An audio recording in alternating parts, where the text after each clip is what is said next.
We start this adventure in downtown Syracuse at the Erie Canal Museum.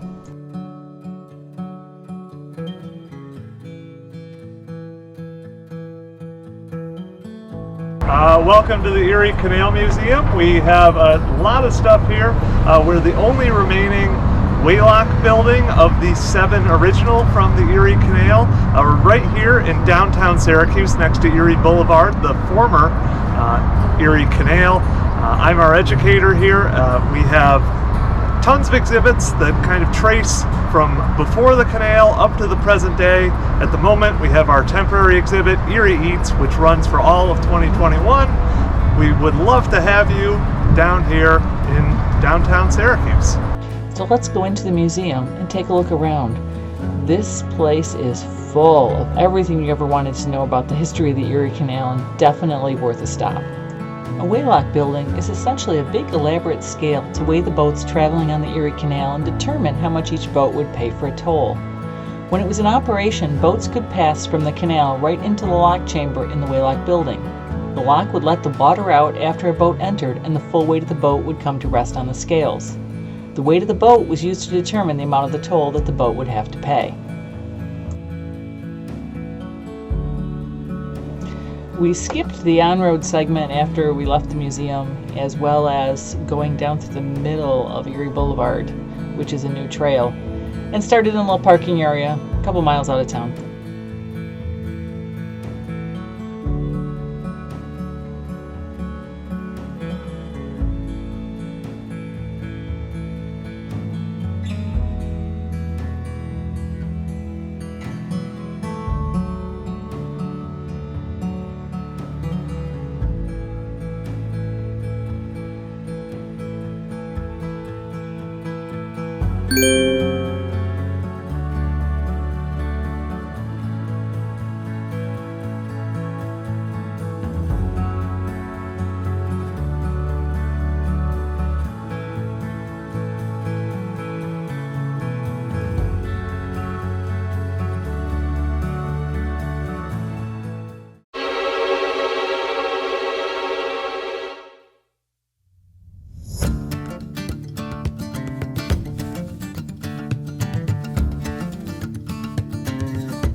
So our first drone flight seemed to be going okay until the drone decided it wanted to go off on its own.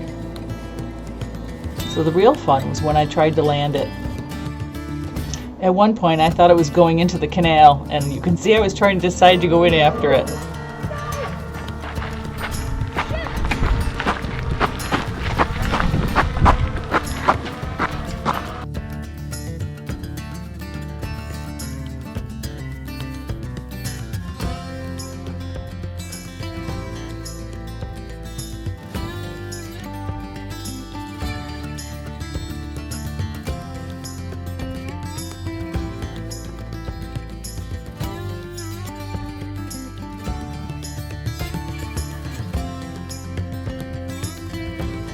The Chittenango Creek aqueduct is unusual because, unlike many aqueducts, this one used piers to support the towpath rather than arches.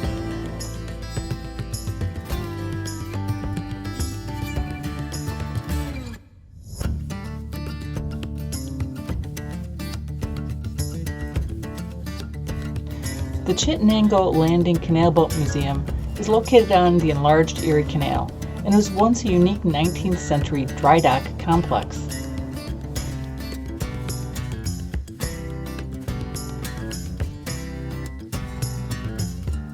When we stopped, they were just getting ready to open for the season, but Pamela was kind enough to give us a tour.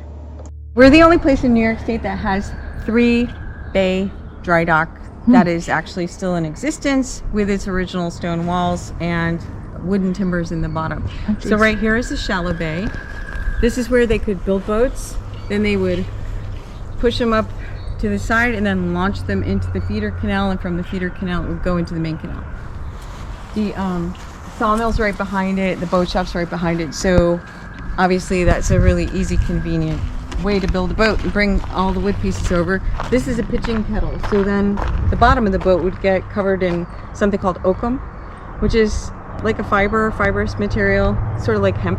And then it would be covered with pitch from the kettle to seal it in. Then there's the middle bay. And the middle bay, similarly, boats could be built or repaired in there. But you see that these are 90 to 100 feet long. So this is the enlarged canal, not the original. Mm-hmm. So these are much bigger. And then the deep bay is for repairing boats that had cargo. So if there were cargo in either of the boats that needed fixing in these bays, they would be able to stand up and be repaired. Then there's a sluice at the end, so the water would be let out through those gates, miter gates, and then the boat could go back into the canal. While they were resting, if there were women on the canal boats, or there was a canal boat family, the women could go into the store, the kids could run in for penny candy, they could buy milk, butter, all kinds of supplies. And sometimes if you're just going by in the canal, you could stop outside the canal store and the woman would take a big basket thing on a handle that looked like a lacrosse stick, put your stuff in there. The blacksmith shop. We took a quick little side trip into Chittenango because we wanted to see the yellow brick road. The sidewalks are yellow because Chittenango is the home of Frank Baum, author of The Wizard of Oz. He didn't start writing till he was 40, but The Wizard of Oz, published in 1900, made him the best-selling children's book author in the country and the founder of a genre. They hold a festival in his honor annually.